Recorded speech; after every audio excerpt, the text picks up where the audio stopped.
Hello and welcome to the qualifying race for MXGP here in Assen. I want to speak to Mr. Consistent, Evgeny Bobryshev. Evgeny, you've had 3 podiums, you've had so far 2 qualifying race wins and you're 3rd in the championship.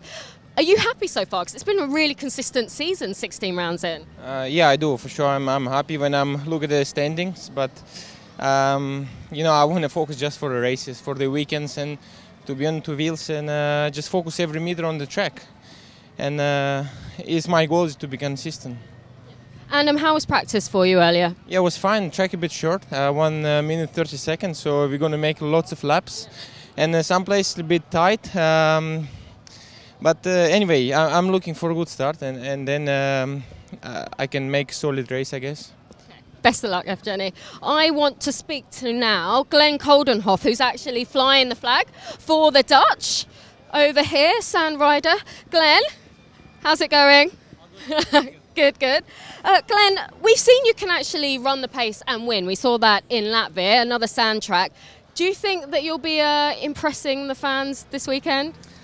I mean, I hope so, at least. No, I'm doing well the last couple of weeks, and as I said, I hope I can keep this line going. And the track is looking good here. It's a bit small, but it's deep sand and it's already sketchy. So that's how I like it. So I'm gonna give it all. Brand new track, like you said, it's sand, which I know that you like. Quite technical though, isn't it? And it is getting pretty rough out there. Yeah, it is already really rough. I mean, the track is really strange because, you know, they put the sand on and it doesn't feel like the normal sand we are used to. So it's a new experience, but I really like it so far, and hope I can make a good qualifying heat now. But the thing is, everyone's on an even playing field. That's the thing. No one really has an advantage, do they? No, I mean, this is the first time that they do it here, and so far everything is good. So for everyone, it's a new track, and we all have to go do the same lap. So no excuses. Have a good race, Glenn. Thank you. Time now for the MXGP qualifying. After watching the MX2 riders in their qualifying race moments earlier, the MXGP boys knew that there would be a tough qualifying race ahead. It was warm, the track deep and unforgiving. Tony Cairoli and Kevin Strybos, just 2 of the riders not on the gate this weekend. Sean Simpson looking forward to it. Max Nagel, though, wasn't that great in qualifying. In the time training, came home in 8th, but it was Evgeny Bobryshev who was fastest from Jeremy Van Horbik, Sean Simpson, Romain Fevre and Gauthier Paulin. The gate dropped and the 450s charged down into turn 1. There's a little bit of jostling for position, but the crowd roared as Glenn Coldenhoff on the Rockstar Energy Suzuki Europe machine burst into the lead on the 259 yellow Suzuki. Sean Simpson was in 3rd, just behind Jeremy Van Horbik, but Simpson would go down in the next corner. He would remount quickly, but Romain Fevre was buried further down the pack. Didn't make a great start, and the early stages of the race saw him finding it difficult to make any headway towards the front. Jeremy Van Horbik 89 and Gauthier Paulin battled over 2nd and 3rd place. Van Horbik just going through at the end of the start straight as Nathan Watson just ran wide there. But Glenn Coldenhoff urged on by the thousands here, and his home Grand Prix looked more than comfortable out front on that Suzuki. Paulin got himself into 2nd. Van Horbik 89 on the blue Yamaha was 3rd. Bobryshev on the 2nd of the HRC Hondas was 4th. And Tyler Rattray, riding in what will be his last European Grand Prix of his career before he hangs up his boots, was well placed in 5th. Of course, he will be in Mexico and the USA for the final 2 rounds. But he was certainly turning back the years on that Monster Energy Kawasaki, holding off the 24 of Sean Simpson and the World Championship leader, 461, Romain Fevre, who by now had got himself into 7th place. Gauthier Paulin, 21, and the 89 of Jeremy Van Horbik weren't done with each other as they continued to battle over 2nd. Bobryshev was right there as well in 4th. Febvre really struggling in the first half of the race. Davide Guarnieri on that factory TM, riding number 39, was the best of the rest at the halfway stage.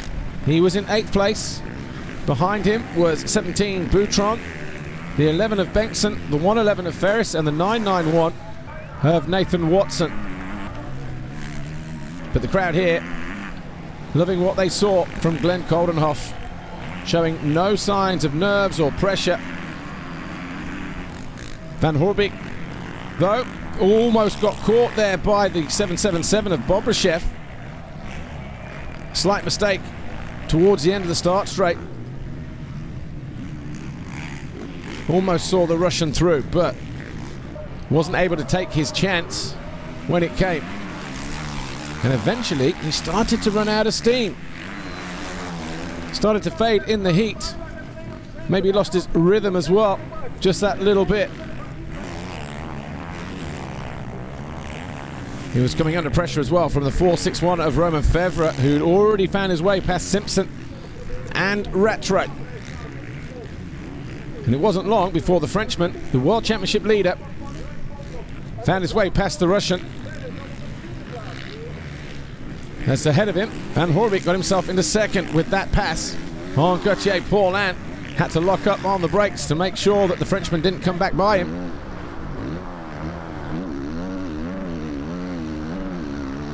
Down the start straight.